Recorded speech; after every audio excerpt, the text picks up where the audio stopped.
m-am gândit zilele astea la un mesaj pe care vreau să vi-l aduc, care să-l leg efectiv de ce s-a întâmplat atunci și de ce se întâmplă astăzi. M-am gândit că motivul lor față de al nostru este sigur acum diferit, dar până la urmă trăirile se apropie cumva. Cred că atunci am avut cu toții ocazia săptămâna aceasta. Cred că am avut timp să urmărim foarte multe lucruri legate de această săptămână mare. Și cred că acum vorbind, mai ales în ziua de sâmbătă, respectiv de ieri, în sabatul lor de acum aproximativ 2000 de ani, ceea ce a dominat tot sabatul și ziua de duminică de întâia săptămânii era frica. Și scrie evangeliștii mai târziu despre sine. Nu este simplu să scrii despre tine, mai ales în punctele slabe ale tale. Și a zis, ucenicii stăteau în casă, ascunși de frica iudeilor. Nota care îi anima, din păcate, atunci era frica. Le era frică de iudei. Au avut ocazia să vadă în săptămâna asta, să descopere ce înseamnă trădarea religioasă. Au văzut asta cu ochii lor și au auzit cu urechile lor și au văzut cum liderii religioși s-au năpustit atât de tare asupra învățătorului lor, asupra lui Hristos și asupra lor. De aceea au și fugit, după cum a fost profețit, bate voi păstorul și oile se vor sipi și au plecat.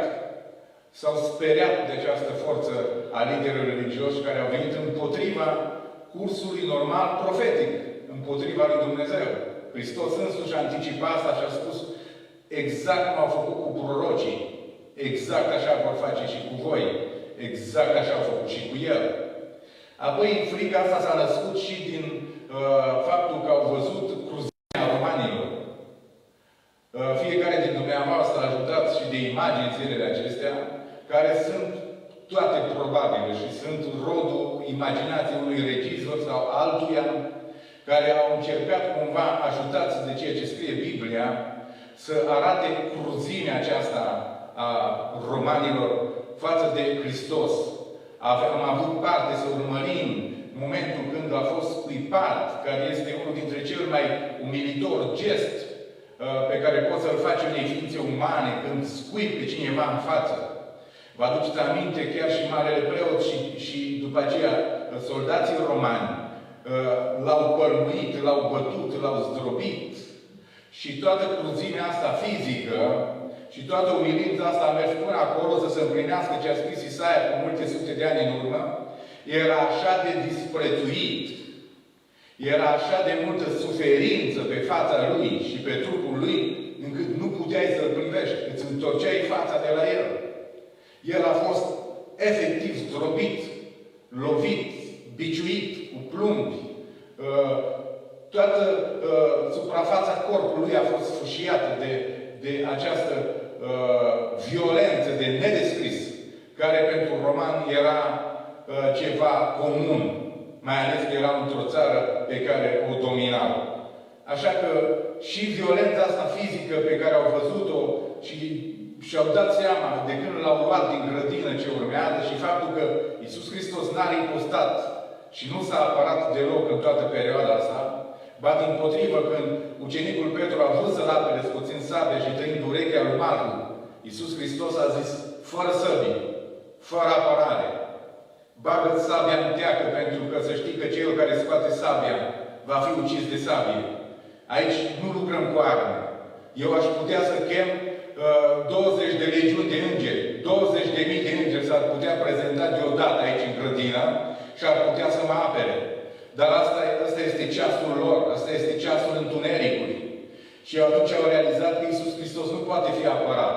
Și dacă Hristos nu poate fi apărat, și chiar dacă ar putea să fie apărat de divinitate, iar refuză apărarea, s-au văzut deodată atât de vulnerabili. Și au spus, este problemă. Și au fugit din grădină și Ioan și-a lăsat haina și plin de frică a plecat. Apoi și-au dat seama că este în joc viața lor.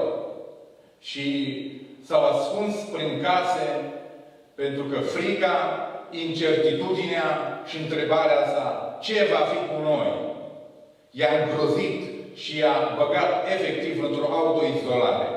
Nu vreau să mai iasă, nu mai vreau să facă nimic în mintea lor, se măcina o grămadă de idei și și-au văzut deodată toate visurile lor spulberate. Gândindu-mă la ei, am mai descoperit ceva care a stârnit frica în ei. Pentru că și aceasta este o problemă la care în vremea asta trebuie să ne gândim. De ce au fost capabili ei înșiși să facă zilele astea? Știți că cel care a trădat pe Hristos și l-a vândut era colegul lor. E cumplit să te gândești că oamenii care trebuia să apere dragostea, bunătatea, credincioșia, profețiile care sunt liderii religioși întorc spatele și sunt împotrivă. E cumplit, e dezechilibrant. Nu e prima oară când vedem asta. E cumplit să vezi romanii până unde pot să meargă în violența lor, bătând, scuipând și umilând un om nevinovat, condamnându-l la moarte. Tot complotul ăsta și tot jocul ăsta politic și religios care a fost acolo a fost cumplit și a băgat frica în ei. Dar când s-a uitat că cel care a produs trădarea era cel care de 3 ani cel puțin stătea împreună cu ei, asta i-a îngrozit și mai tare.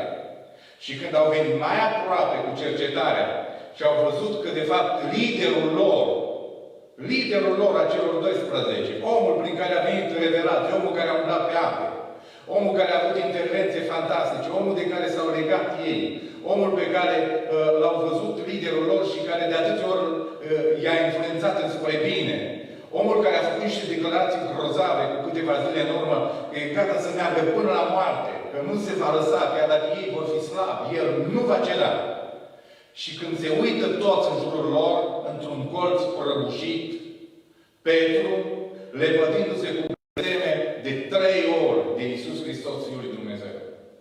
Atunci vă dați seama că ucenicii erau dezarmați din toate punctele de vedere. Până și Ioan, care sta cu pieptul, cu tâmpla pe pieptul lui Iisus Hristos și care era atât de aproape în grădină, și el a fugit, chiar dacă la răstignire a mers și a stat lângă cruce.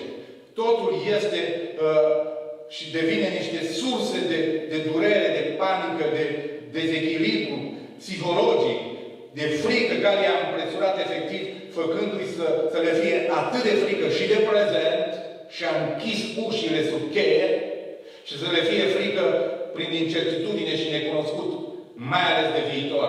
Totul s-a prăbușit în câteva zile. Toată lumea lor s-a prăbușit.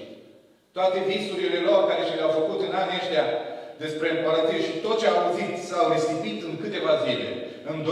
Îndoiala i-a prins, ghearele fricii au intrat în mințile și în inimile lor și nu au mai știut în ce direcție să o apuce. Eu sunt un om sincer și cu fiecare pas pe care l-am făcut de când a început criza asta, să știți că am simțit și eu ghearele fricii. Mai ales în primele săptămâni, mi-era frică de tot ce se mișcă în preajma mea. Mi-era frică, o frică omenească. Nu avea legătură cu credința mea în Dumnezeu. Nu avea legătură cu multe alte lucruri. Parcă ceva s-a separat în mine. Mă gândeam, fiecare om poate să devină un pericol pentru mine. Chiar și cei apropiați din familie pot să fie ceva periculos.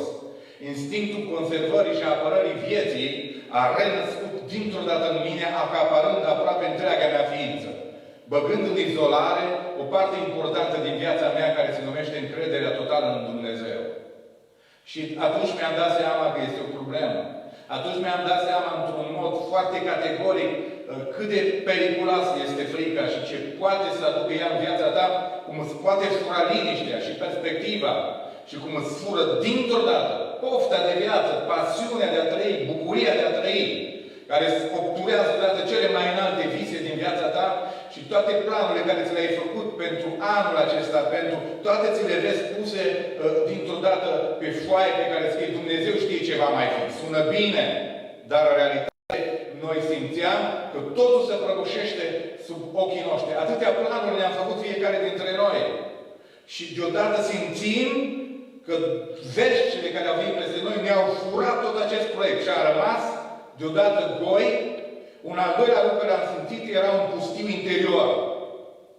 Și dintr-o dată toate lucrurile care erau foarte interesante și valoroase și provocatoare pentru fiecare dintre noi, toate și-au pierdut esența, toate și-au pierdut valențele, toate și-au pierdut sensul. Și dintr-o dată nimic nu mai a avut valoare, ceea ce pentru noi reprezenta ceva.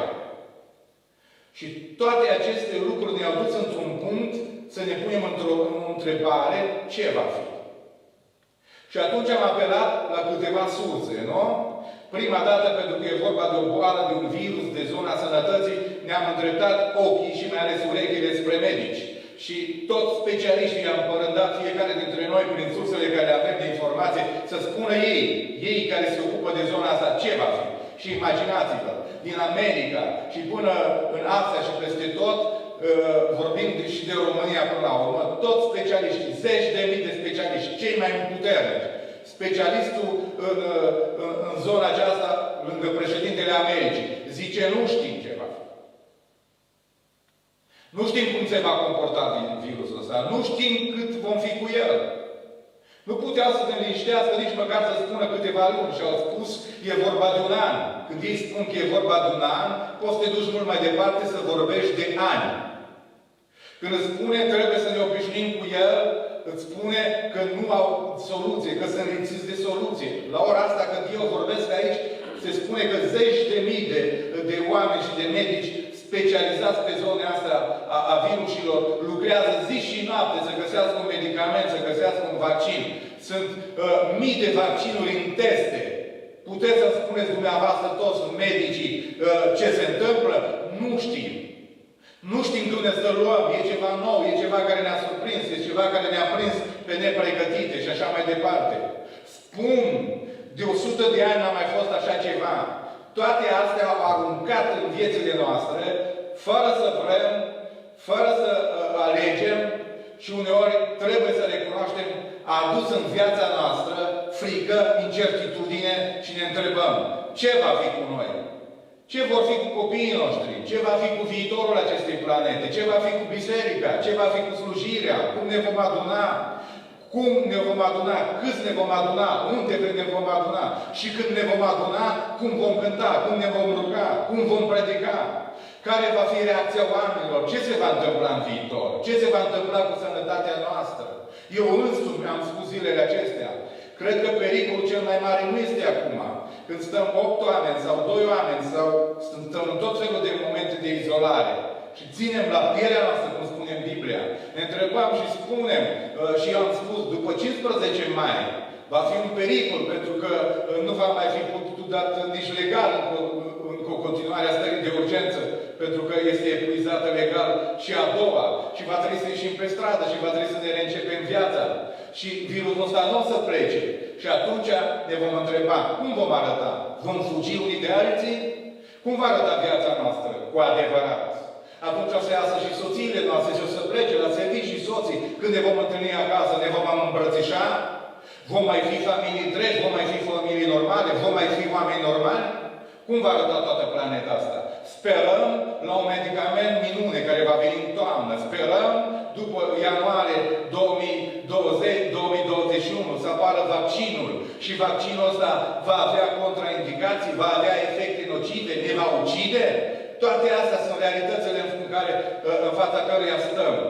Noi ne luptăm cu virusul ăsta și cu dramatismul lui. Ei se luptau cu moartea lui Iisus Hristos, cu faptul că Domnul lor a fost luat, cu faptul că iubirea lor a fost luată, cu faptul că El le-a dat atâtea vise 3 ani și jumătate și le-a spus că El este împărat, că este rege, că aduce împărăția, ei vor fi acolo în împărăție. A văzut minunile Lui, a văzut învieri din morți, a văzut vindecări, l-au probat, l-au simțit. Dar ceva nu merge. În grădină l-au luat ca pe un tâlhar și n-a reacționat nici Dumnezeu, nici cerul și nici nimeni. Și El însuși s-a lăsat imun, l-au văzut acolo pe trepte, întrebând, bătut, desfigurat și tace. Nu zice nimic. A uitat de Biblie, a uitat de Isaia, a uitat de profeții, a uitat că El este mielul dus la măcelărie. A uitat că El trebuie să fie oaia mută, care nu deschide deloc gura. Au uitat de toate, absolut de toate. Și erau bulversați și speriați. L-au luat, îl omoară, l-au dus pe cruce, l-au omorât, l-au luat, l-au dus S-a pierdut totul. Stăm închiși în casele noastre pentru că noi urmăm. Petru a fost vizat și n-a putut să scape de presiunea mulțimilor care au vrut să-l sfâșie. Și ca să scape a trebuit să mintă, să se repede de cel mai iubit al lui, de iubirea vieții lui. Și toți înghiziți în case stăteau și se întrebau: ce va fi? Cine va salva? Cine va da vitele înapoi? Vom mai fi vreodată oameni? Vom mai putea să predicăm vreodată? El ne-a spus că suntem ucenicii Lui, urmașii Lui. Chiar ne-a trimis într-o zi, 2 câte 2, să mergem să proclamăm în numele Lui împărăția. Și am mers și am proclamat Evanghelia. Și ne-a spus să spunem adevărul. Și am mers și am spus și a curs din noi cuvintele vieții spre oameni. Ne-a spus să ne rugăm pentru bolnavi și ne-am rugat pentru bolnavi și ei s-au vindecat. Ne-a spus să ne rugăm pentru leproși și lepra a plecat.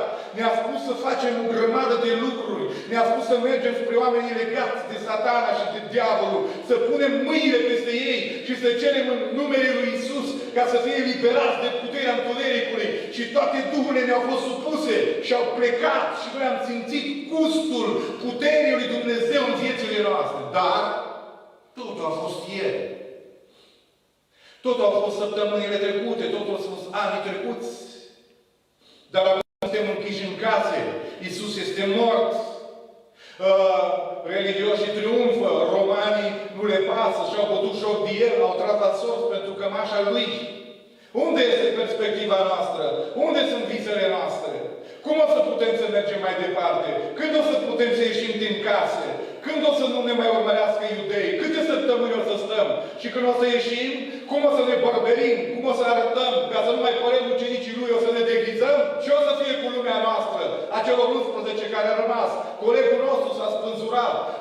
Petru plânge cu amar într-o cameră. Tom a plecat. A rămas o mână de oameni. Ce va fi cu noi? Știți ce i-a salvat pe ei, pe fiecare în parte și pe toți ca împreună? Știți? Învierea lui Iisus. Dragi români, dragi frați și surori, mi-am dat seama zilele acestea că eu personal am nevoie, cum n-am avut niciodată în viața mea, de puterea învierii lui Iisus Hristos. Am înțeles rugăciunea lui Pavel în Costel din Filipeni. Vreau să-L cunosc pe El. Vreau să-L cunosc pe El. Pentru că mi-este frică, pentru că simt că îmi fuge lumea de sub picioare, pentru că nu știu ce va mai fi cu slujirea noastră, cu bisericile noastre, cu adunările noastre.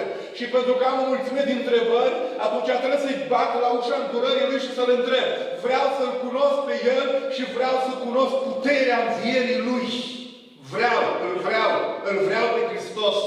Și zilele astea bat cu ambele mâini la ușa îndurării Lui și spun: Doamne, pe ucenicii a salvat un miracol.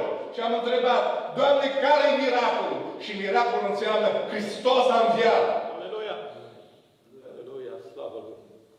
Da, poate ani de zile românii ne-au obișnuit cu tradiția Hristosului a înviat. Da, ne-au obișnuit cu ea. O mare parte din țara asta a mers și a luat lumină. Și noi, într-un fel și altul, am venit aici la biserică, am înghesit. Astăzi era Paștele. Cred că nu era niciun loc liber în biserica Betleem. Sunt convins. Acum toate locurile sunt libere. Dar poate de fiecare dată când am venit la Paști, nu era minte aici, nu era inima aici. Noi tot la fel am predicat. Noi tot pe Hristos l-am proclamat. Voi toți pe El l-ați lăudat prin cântări. Tot ați cântat Hristos a înviat. Dar nu știu câți dintre noi ne-am întrebat atunci ce putere are învierea.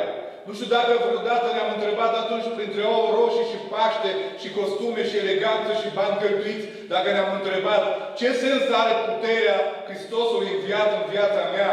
Ce mă ajută miracolul învierii lui Iisus Hristos. Și aș vrea să vă spun pe bucata următoare de mesaj.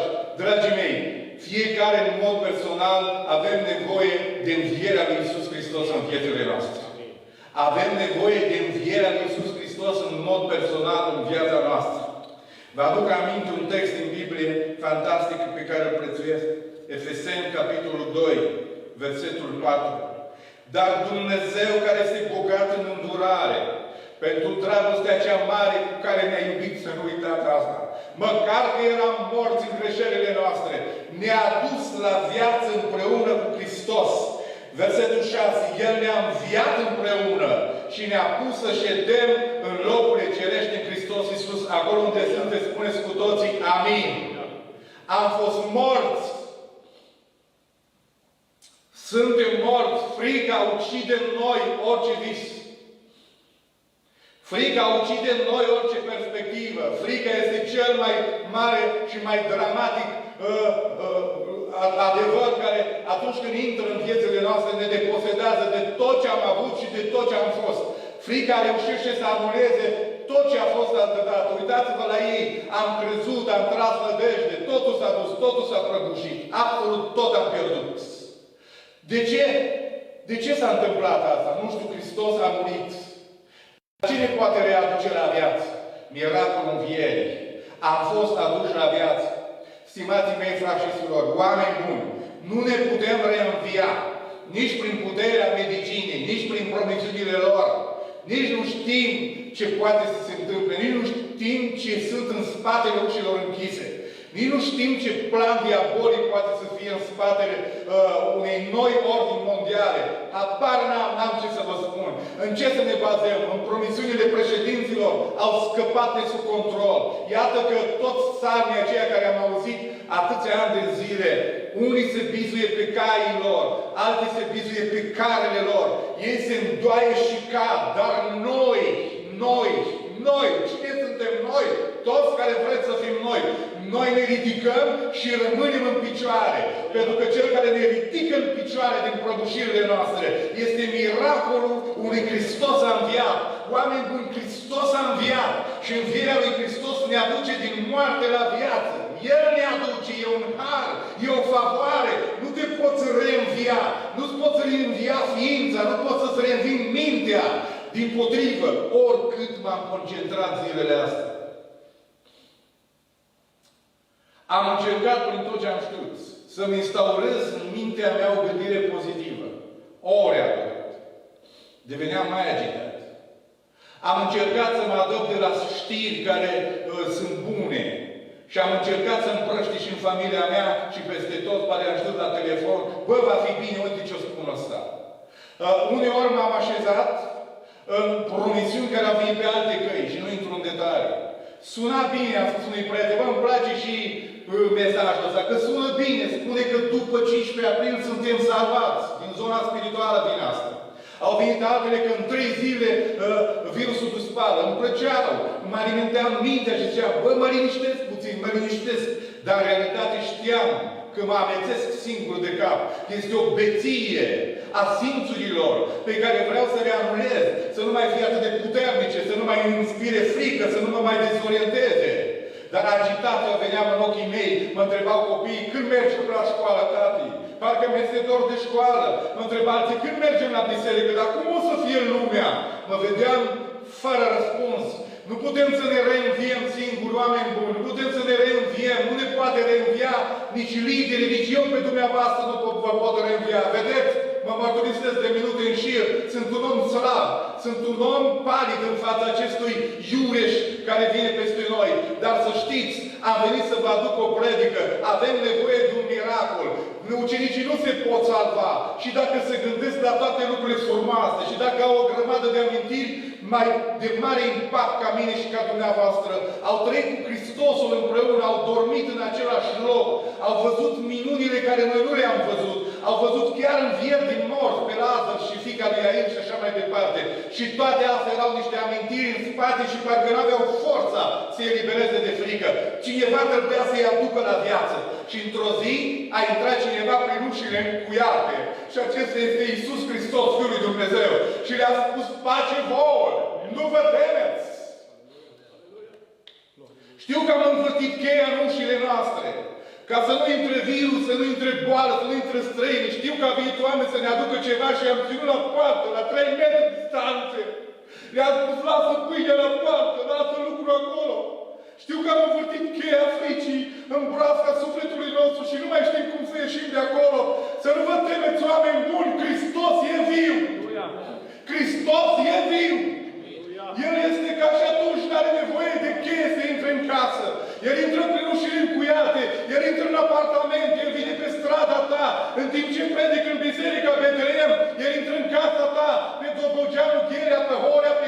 Bogdan, pe Ionu Cacarageală, pe Bela Bartol, acolo unde e nevasta ta, soția ta, copiii tăi, bunicii tăi pe care nu-i poți vizita, frații pe care nu poți să-i vezi, biserica răspândită prin Belgrad și pretutindeni prin Europa, părinți care nu mai pot să-și vadă copiii de luni de zile.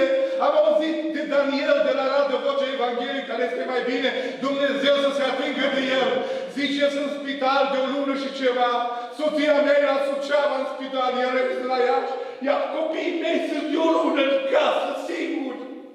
Pentru că boala asta ne-a izolat, ne-a închis în casă, frica să plimbă pe stradă și molim asta este din ce în ce mai puternică.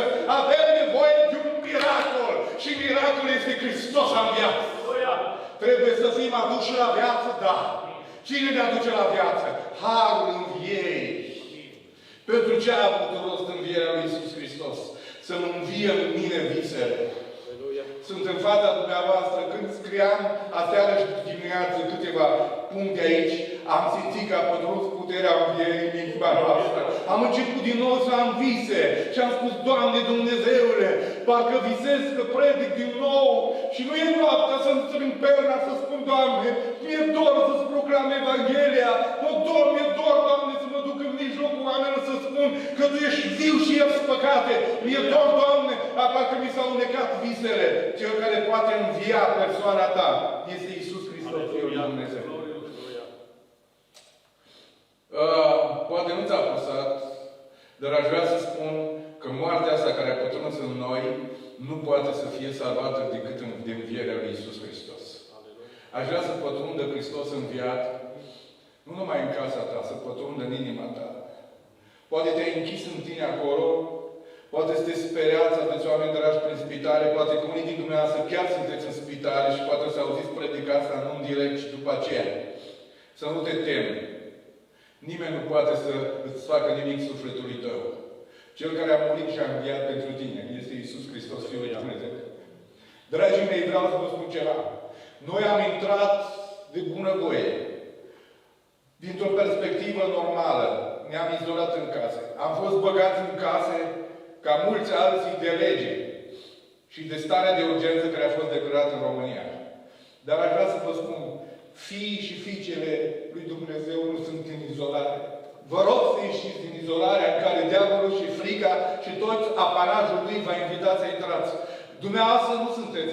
Fiii lui Dumnezeu nu sunt în izolare, m-ați înțeles? Ei nu sunt în carantină. Ei nu sunt închiși în frică. Ei sunt eliberați de frică. Că Cel care ne-a eliberat de frică și a spus, nu vă temeți, este Domnul vieții. Este Iisus Hristos, Fiul lui Dumnezeu. Noi nu suntem în izolare. Noi suntem așezați împreună cu Hristos în locurile cerești. Noi suntem în mâna cea mai sigură din univers. Suntem în mâna celui mai mare nume, care este mai presus de orice nume, în fața căruia se închide cerul, pământul și tot universul se închină și spune, Hristos este viu. Și noi prin El am fost așezați în locurile cerești. În dimineața învierii în România nu sunt în izolare, nu sunt în carantină, sunt în mâna lui Iisus. El m-a așezat în locurile cerești.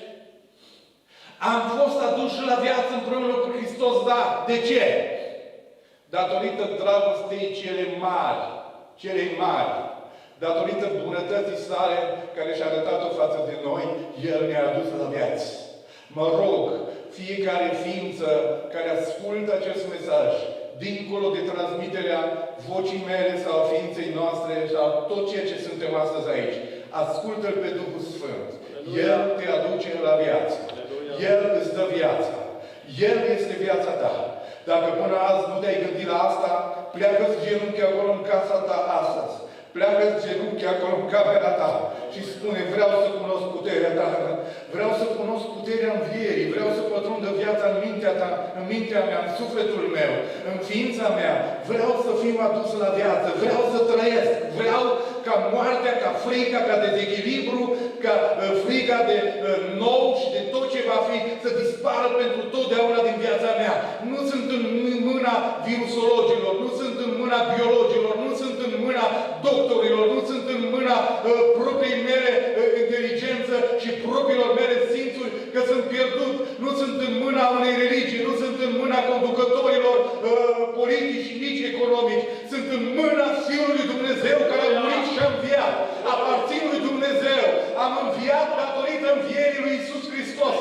liber și iertat datorită sângelui lui Iisus Hristos. Prin credință în moartea și învierea Lui, sunt așezat și proslăvit în locurile cerește în Hristos Iisus. Nimeni nu are putere asupra mea. Aleluia! Nici frica, nici îndoiala, nici boala, nici suferința, nimeni. Puteți să vă atingeți de trupul meu, dar nu vă puteți atinge de sufletul meu. Puteți să aduceți spaima pe stradă, puteți să provocați războaie, puteți să provocați dezastre. Iisus Hristos este viu. El intră în casa mea și în viața mea. El intră în inima mea și în mintea mea. Iisus Hristos este Domn peste întreg pământul. Iisus Hristos este Domn peste întreaga planeta. Iisus Hristos este Domn. Lasă-L Domn în viața ta. Așează-L în viața ta. Lasă puterea învierii să pătrundă dincolo de fraza Hristos a înviat. Și simte în inima și în mintea ta și în mădularele tale și în sufletul tău pe Iisus Hristos. El este viu. Avem nevoie de miracol înviere. Cel care a resetat mintea lui Petru, a fugarului de Ioan, a lui Iacov și a lui Matei și a tuturor celorlalți, a lui Luca, este Iisus Hristos cel înviat. Aleluia! Nu vă dăgăți. Bucurați-vă. Aleluia! Pace vouă. Ăsta e miracolul care a resuscitat viețile lor personale, pregătindu-i pentru cele mai înalte visuri care de acum o să-l trăiască. Pentru care vor trăi și vor fi gata să moară. Căci Iisus Hristos este viu. Avem nevoie de învierea lui Iisus Hristos în viața noastră personală. Fiecare membru din biserică trebuie să se hotărască să cunoască puterea învierii. Aleluia! Avem nevoie de învierea lui Iisus Hristos și de puterea învierii Lui în familiile noastre. Am vrut să spun asta. Ani de zile și-au bătut joc de cel mai înalt concept pe care Dumnezeu l-a lăsat pe pământul ăsta în familie. Și-au bătut joc de familie prin legi care le-au dat împotriva lor. Au călcat în picioare tot ce-i sfânt în familie. Au călcat în picioare poziția de bărbat de cap. Au călcat în picioare poziția de onoare pe care o soție o are în raport cu soțul. Au încercat să schimbe rolurile și să diminueze, să dilueze tot ce-i sfânt. Și au bătut joc de Dumnezeu pe față. Au luat copiii din familiile oamenilor care s-au temut de Dumnezeu. State din Europa. Și au bătut joc de tot ce-i sfânt și lăsat de Dumnezeu. Și toate păcatele astea și urgiile astea s-au sărit până la Dumnezeu. Avem nevoie de învierea lui Iisus Hristos în familiile noastre.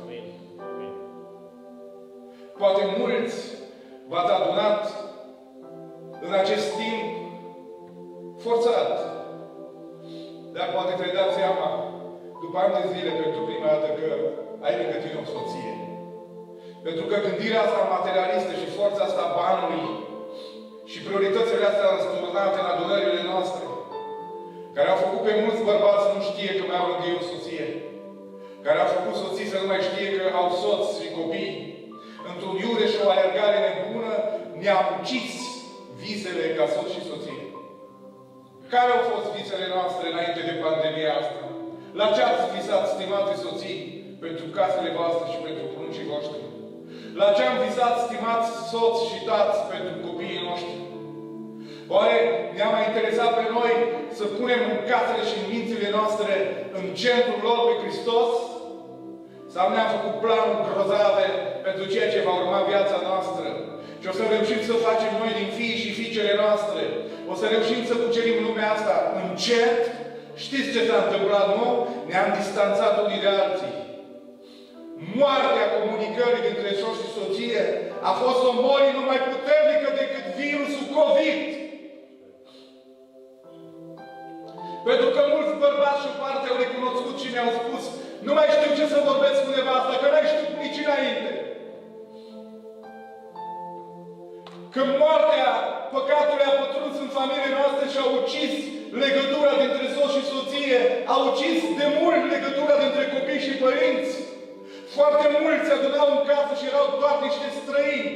De aceea unii și-au reușit neperformanța să divorțeze, să-și abandoneze soțul și soția. Pentru ce? Pentru ce vise, oameni buni? Pentru ce? Astăzi prinși și încătușați, închiși prin case, poate în parte să vă dați seama ce important a fost rolul soțului și a soției, stingeni, uciși de noi înșine, ne adunăm copiii și ne dăm seama că avem nevoie de un miracol să ne adune, să ne lege, să ne vindece. Acest miracol al vindecării familiei, vă dați seama acum, nu sunt banii. Că s-ar putea toți banii să ne plece printre degete. Că atunci când Biblia a spus banii au aripi și bogățiile au aripi și pot să zboare ca o pasăre în 3 minute. N-am realizat asta, am alergat după lucruri care n-au avut valoare, după succese, după cariere. Astăzi ne vedem goi. Am spus un prieten care este într-o funcție și într-o poziție de autoritate. A zis, gata, nu mai contează nimic acum. Nu mai contează nici dacă ești președintele unei țări, nu mai contează dacă ești prim-ministru, nu mai contează dacă ești parlamentar, senator, primar, nu mai contează dacă ești bani, dacă ai bani sau ești sărac. Toate s-au prăbușit așa dintr-o dată. Avem nevoie de un miracol în casele noastre. Cât de mult ne-a vorbit Dumnezeu, roagă-te în casa ta.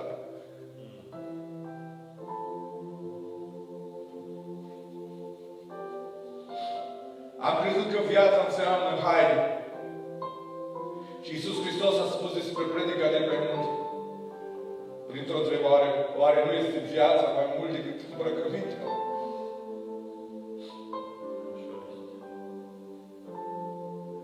Oare nu este viața mai mult decât mâncarea? Oare nu este viața mai mult decât tot ce este pe pământul ăsta? Uitați-vă la ucenici închiși sub cheie înainte de înviere. Ce mai conta? Ce mai conta cu ce sunt îmbrăcați? Ce mai conta pentru Ioan că și-a lăsat haina lui prețioasă în grădină? Toți se întrebau, unde este Iisus? Dacă ar fi Iisus între noi, nu mă interesează haina. Îl văd încă o dată pe Petru înghesuit într-un gol și spunea, dacă ar mai putea Dumnezeu da timpul înapoi și că aș putea da viața înapoi, aș înțelege în fața femeia și aș spune, eu sunt ucenicul lui Iisus și mă mândresc cu asta. Dar nu e așa că ne-a fost jenă? Nu e așa că și noi ne-am lepădat de Iisus Hristos în anii care au trecut pentru nimic? Nu e așa că am vrut să ne conformăm și noi cu mulțimile și de multe ori mulțimile au spus cum trebuie să vorbim, cum trebuie să ne comportăm, ce trebuie să bem, ce trebuie să mâncăm. Nu e așa că am lăsat garda jos în multe zone ale vieții noastre. Nu e așa că am lăsat să pătrundă în casele noastre tot felul de obiceiuri rumești, consum de alcool și alte lucruri. Nu e așa că am lăsat să pătrundă în casele noastre o mulțime de idoli care ne-au întinat mințile și copiii și familiile. Nu e așa că așa a fost? Și acum înghesuiți, prinși în ghearele frici, cum am început predica, ne întrebăm, ce ne mai poate salva? Ce mai poate reînvia comunicarea mea cu nevastă mea care simt că s-a prăbușit? Ce mai poate lega copiii de părinți? Ce ne mai poate lega pe noi de familie, de cer, de Dumnezeu? Oare ne mai ascultă Dumnezeu? Și eu vă spun un miracol. Știți care este miracolul ăsta? Miracolul ăsta, învierea lui Iisus. Știți și i-a adunat pe ucenici și i-a legat pe unii de alții? Învierea lui Iisus Hristos. Știți ce a făcut pe ucenici îndoielnici, ezitanți, să accepte mesajul femeile, că să ia după ele, să alerge Petru, rupând pământul până la pământ. Femei care niciodată nu aveau valoare, știți ce i-a adunat și au trecut peste toate mentalitățile lor greșite de altă dată? Știți ce i-a vindecat? Știți ce i-a eliberat? Mesajul învierii. Hristos a înviat. Mormântul este gol. Iisus e viu. Iisus e viu. În acest moment, acolo unde ești în casă, când s-a terminat predica, adună soția, adună pruncii, e Paște. Iisus Hristos este Paștele noastre. Nu Pasca, nu Azima, nu ouăle, nu curățenia, nu hainele. Iisus Hristos este Paștele familiei. Și adună-te în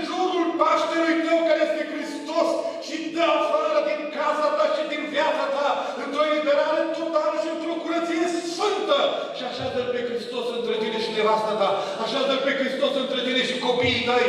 Așează-L pe Hristos între tine și ideile tale. Fă din Hristos cel mai înalt vis al tău.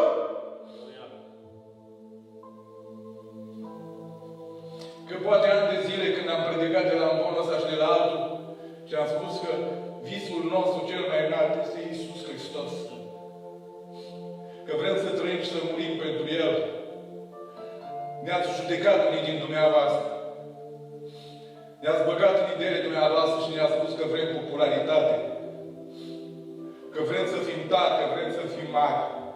Dar într-un fel sau altul am știut și știm și am spus și spunem tot ce contează atunci, azi și mâine este Hristos, Paștele nostru. Aleluia. Iisus Hristos este viu. Slavă Domnului. Este Iisus Hristos viu în casa ta și în familia ta? Simți că te adună Hristos ca și soț și soție? Poți să-ți iei soția ta de mână acum, în condițiile astea? Când altă dată ați râs și ați ferească Dumnezeu că și dacă mă pui să mă rog în biserică, ies pe ușă. Ce a însemnat asta? Jenant. Ne-ați amenințat de mă pui să spun ceva, eu plec. Nu trebuia să plecați niciodată. Trebuia să ne spuneți, dacă mă pui să mă rog în biserică, am pentru ce să mă rog. Aleluia. Pentru că mă rog și acasă.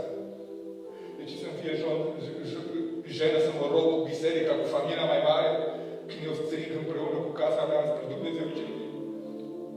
Hristos este viu. Aleluia. Și ai o nevoie de înviere în casa ta. Glorie Domnului. Mai am o idee în câteva minute. Sunt emoționat. Avem nevoie de învierea lui Iisus Hristos în adunările noastre. Amin. Amin. O îndură-te, Doamne. Avem nevoie de un miracol, dragii mei.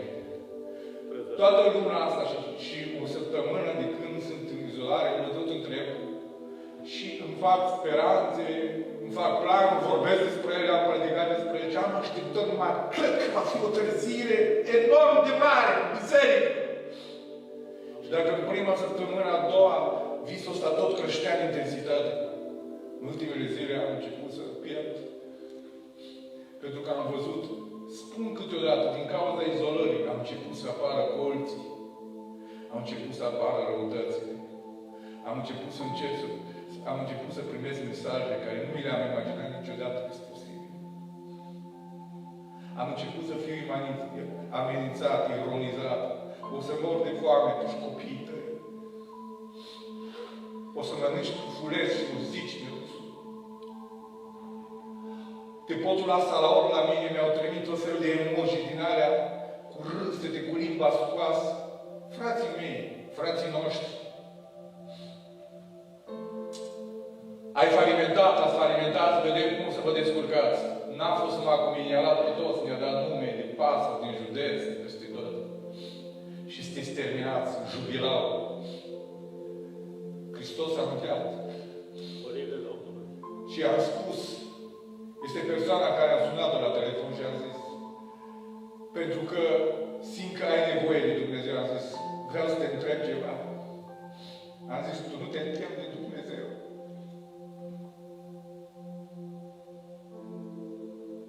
Am zis să te-am sunat pentru că țin și vreau diavolul care vrea să te distrugă, Iisus Hristos să te elibereze de El. Amin, Doamne, îndură.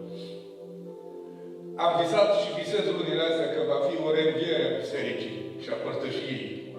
Slavă Domnului. Și eu sunt un om care crede în puterea învierii lui Iisus Mărire Hristos. Domnului. Aleluia. Cu toți a simțit în ultimii ani o apatie în ce privește participarea la slujbele bisericii. Parcă nimic nu ne mai atrăgea. A murit pasiunea pentru închinare. Și uneori am spus ei cântăreții care acum sunt în fața mea și aici, imediat în dreapta, Rut. Am zis că ei sunt vinovați. Am spus că nu sunt buni în cântările. Vreau altfel de cântări. Știți ceva? Astea toate erau semnele că începeam să intrăm în comă. Că încet murea în noi pasiunea pentru închinare. Și am început să fim pe moarte. încet, tot mai pe moarte. Și apoi cred că o parte a murit de averea. Pentru că atunci când vorbea cu Dumnezeu, că așa se arată mortul spiritual, când vorbește Duhul lui Dumnezeu prin închinare, prin predică, prin ceea ce l-a hotărât să vorbească, omul nu mai aude. Că dacă auzea, învia. Că Ioan spune în epistola sa, în capitolul 5, în Evanghelia, în capitolul 5, versetul 24, că vine ceasul, zice, și a și venit. Când cei morți spiritual în comă vor auzi glasul Fiului Dumnezeu și cei care îl aud și îl ascultă vor învia. Și noi nu înviam. De la program în program eram tot mai morți. Tot mai morți. Tot mai rar la biserică, tot mai puțini oameni, tot mai rară, amin și aleluia, tot mai rară pasiunea, încât a început să moară și lideri, și cântăreți, și predicatori, și oamenii din drept, am început să murim în masă, unii după alții, încât Duhul lui Dumnezeu azi noapte, pe la 12, mi-a spus, Gabi, tu ai predicat și ai citit și toți ceilalți care predicați, ați văzut Valea de Oase din Ezechiel 37, da. Știți care era unul din primele realități acolo? Erau foarte multe la număr.